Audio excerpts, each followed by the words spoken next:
Sir YCP పార్టీని మొత్తం కూడా ఖాళీ చేయడానికి ఒకవైపు రాహుల్ గాంధీ గారు, మరోవైపు రేవంత్ గారు అండ్ చంద్రబాబు గారు ప్రయత్నిస్తున్నారన్న ప్రచారం అయితే జరుగుతూ ఉంది సార్. మరి ఏ విధంగా వీళ్ళు మొత్తం వైసీపీని ఖాళీ చేస్తారు? మరి దాని ఇంపాక్ట్ జగన్ గారి పైన ఏ విధంగా ఉంటుంది? ఆయన ఎలా ఫేస్ చేస్తారు? ఇక్కడ 2 యాంగిల్స్ ఉన్నాయి. వైసీపీని ఖాళీ చేయించే కార్యక్రమం సంబంధించిన 2 యాంగిల్స్ మనం చూడొచ్చు. మొదటి యాంగిల్ రాహుల్ గాంధీ. రాహుల్ గాంధీ ఆంధ్రప్రదేశ్‌లో తన బలాన్ని అంటే కాంగ్రెస్ బలాన్ని పెంచుకోవాలంటే ఒక ప్లాన్ వేసినట్టుగా చెప్తున్నారు. ఎందుకంటే రాహుల్ గాంధీ అటు ఎనీ కాస్ట్ నెక్స్ట్ 2029లో ప్రధానమంత్రి కావాలి. అప్పుడు కాలేకపోతే ఇంకా చాలా కష్టమైపోతుంది. అందుకని నిజానికి ఇప్పుడు దగ్గరికి వచ్చి ఆగిపోయింది. కూటమి అధికారంలోకి వచ్చే పరిస్థితి దగ్గరకు వచ్చి ఆగిపోయింది. సో మోడీ బలహీనపడ్డాడనేది వాస్తవం. పర్సంటేజ్ పరంగా మోడీకి ఎక్కువ ఓట్ల తేడా లేదు. కేవలం 1% మాత్రమే తగ్గింది, కానీ సీట్లు గణనీయంగా తగ్గిపోయినాయి. అందువల్ల నెక్స్ట్ కానీ గట్టిగా చేయగలిగితే కాంగ్రెస్ కూటమి అధికారంలోకి వచ్చే అవకాశం ఉంది. రాహుల్ ప్రధానమంత్రి అవకాశం ఉంది. ముఖ్యంగా సౌత్లో ఫోకస్ చేస్తున్నారు. సౌత్లో ఆల్రెడీ తెలంగాణలో వాళ్ళ గవర్నమెంట్ ఉంది, కర్ణాటకలో వాళ్ళ గవర్నమెంట్ ఉంది. ఇప్పుడు ఎట్లాగో తమిళనాడు, కేరళలో వాళ్ళ కూటమి ఉంది. కేవలం ఆంధ్రప్రదేశ్లోనే బలహీనంగా ఉంది. ఆంధ్రప్రదేశ్లో బలహీనంగాని కూడా చెప్పలేము. ఒక రకంగా కోమాలో ఉండేదాన్ని షర్మిల వచ్చి ఒక చిన్న చిటికెన వేలిని అలా కదిలించగలిగింది. అంతకంటే ఏం లేదు. ఎందుకంటే 1% ఉన్న ఓట్ల షేర్ని 2% తీసుకొచ్చింది, కానీ కొంత హోప్ అయితే క్రియేట్ చేయగలిగింది షర్మిల. సో ఆ మేరకి ఇప్పుడు వాళ్ళకి ఏంటంటే నెక్స్ట్ ఏం ప్లాన్ ఉందనేది చూస్తే వాళ్ళ ముందు వైసీపీ లడ్డులాగా కనిపిస్తూ ఉంది. ఎందుకంటే వైసీపీ ఇప్పుడు అత్యంత బలహీనంగా ఉంది. కేసులు పెట్టి జైళ్ళల్లోకి పంపించే అవకాశం ఉంది. ఇటువంటి కాంటెక్స్ట్లో వైసీపీ నుంచి వలసలు ప్రారంభం అవుతాయి. అయితే తెలుగుదేశం, జనసేన వైసీపీ వాళ్ళని చేర్చుకునే పరిస్థితి లేదు. ఎందుకంటే ఆల్రెడీ వీళ్ళకి విపరీతమైన బలం ఉంది. కాబట్టి వాళ్ళని చేర్చుకోలేరు. చేర్చుకోలేనప్పుడు వాళ్ళకున్న ఆప్షన్ ఏంటి? బీజేపీ కూడా చేర్చుకునే పరిస్థితులు. ఆల్రెడీ పురంధేశ్వరి మినిమం 6 నెలల వరకు మనం ఎవరిని చేర్చొద్దు, ఎందుకంటే ఇప్పుడు వస్తే కేసులు ఉన్నవాళ్ళే వస్తారు అన్న ఇది ఉంది. సో అప్పటికి ఇంకా వాళ్ళకి ఆల్టర్నేటివ్ కాంగ్రెస్ ఒకటే. కాంగ్రెస్ లేకపోతే అరెస్టులు కాకుండా ఉంటాయా? అది వాళ్ళు ఇప్పుడు ఆలోచించాలి.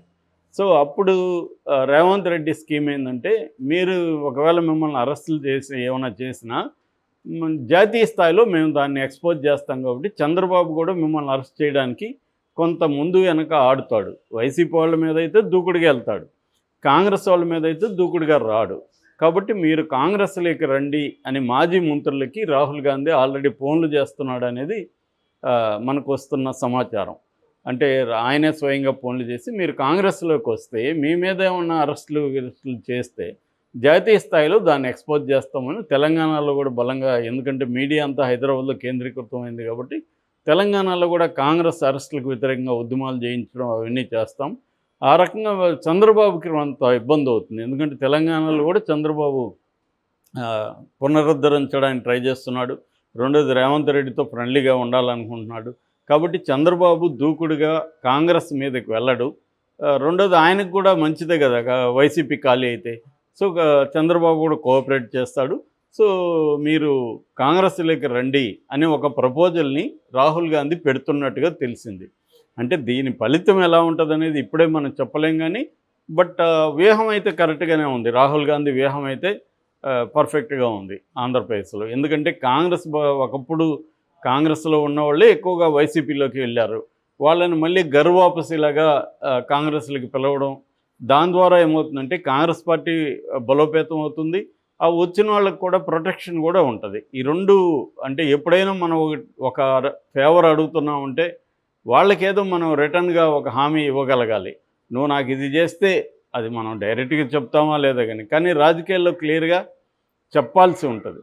సో క్లియర్గా చెప్పాల్సి ఉంటుంది. అది రాహుల్ గాంధీ ఈ ప్రపోజల్ పెడుతున్నట్టుగా తెలిసింది. దీనివల్ల ఖచ్చితంగా ఫలితాలు అయితే ఉంటాయని నేను అనుకుంటున్నాను. ఎందుకంటే చంద్రబాబు కేసులు పెడతాడు ఎలాగో, దాని నుంచి బయటపడాలంటే వాళ్ళకి వేరే మార్గం లేదు. జగన్ని ఎంత పోరాడినా జగన్ దాన్నైతే ఆపలేడు. కాకపోతే జైలుకి ఓదార్పు యాత్రకి వెళ్ళగలడు జగన్. ఇప్పుడు వెళ్తున్నాడు నెల్లూరుకి.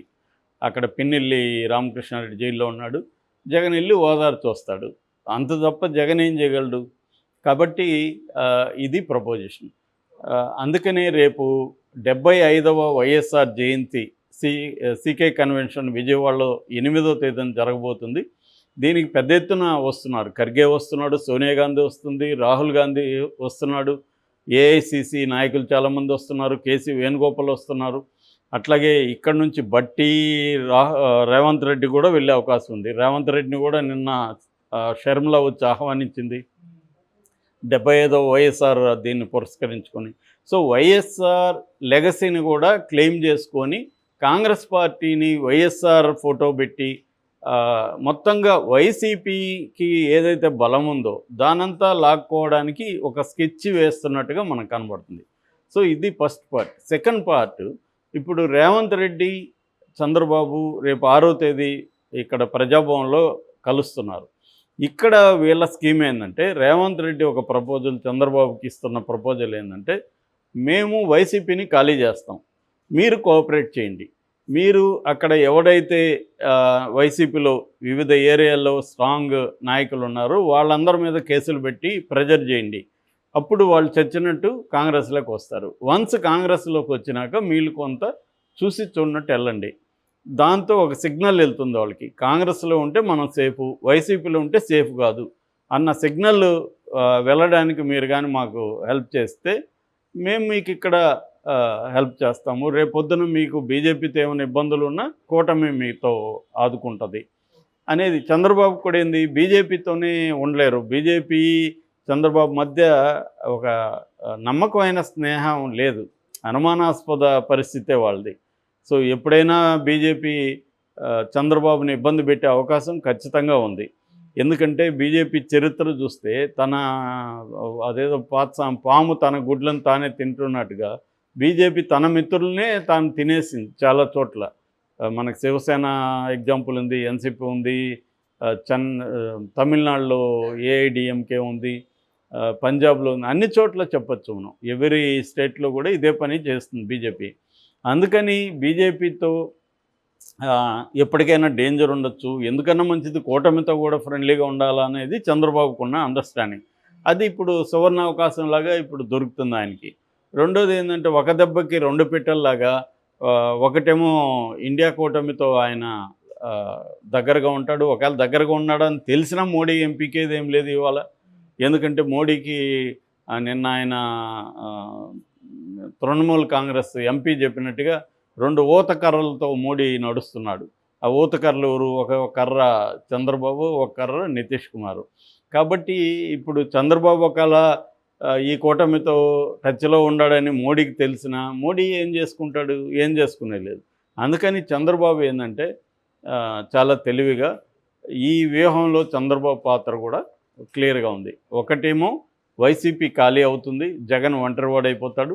రెండవదేమో కాంగ్రెస్ తనకి కృతజ్ఞత ఉంటుంది, ఎందుకంటే కాంగ్రెస్ అక్కడ కొంత బలపడడానికి చంద్రబాబు హెల్ప్ చేస్తున్నాడని చెప్పి.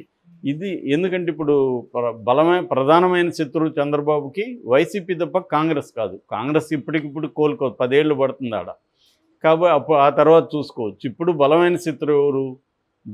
జగన్ని కానీ నేలమట్టం చేస్తే తనకి 2029లో తిరుగుండదు. ఇది చంద్రబాబుకు ఉండే ప్లాను. 29లో కూడా తానే సీఎంగా ఉండే అవకాశం ఉంది ఆయనకి. ఎందుకంటే ఏజ్ అందరూ అనుకున్నట్టు ఆయన ఏమి బలహీనంగా లేడు, యాక్టివ్గా ఉన్నాడు. 80+ వరకు కూడా ఆయన యాక్టివ్గా రాజకీయాల్లో ఉంటారు. అనేక మందిని చూస్తున్నాం ఇప్పుడు అక్కడ. మనం బైడెన్ కానీ అమెరికాలో వీళ్ళందరూ కూడా ఏజ్డ్ బ్యాచే కదా, 80+. కాబట్టి చంద్రబాబుకి 2029లో కూడా తిరుగు ఉండకూడదంటే జగన్ అనే ఎలిమెంట్ని, జగన్ అనే ఒక ఫెనోమెనాన్ని కంప్లీట్గా తొక్కేసేయాలని చంద్రబాబు. ఈ ప్లాన్లో భాగంగా షర్మిల, రేవంత్ రెడ్డి, ఇటు రాహుల్ వీళ్ళందరూ కూడా ఒకటయ్యే అవకాశాలు మనకు కనబడుతున్నాయి. సో దీన్ని జగన్ ఎలా ఎదుర్కొంటాడు అనేది ఇప్పుడు చూడాలి. ఎందుకంటే జగన్కి ఒక పక్క బీజేపీ నుంచి థ్రెట్ ఉంది, చంద్రబాబు బలంగా ఉన్నాడు. ఇటువంటి కాంటెక్స్లో జగన్ ఏం చేయబోతున్నాడు అనేది నిజంగా జగన్కి ఇది లైఫ్లో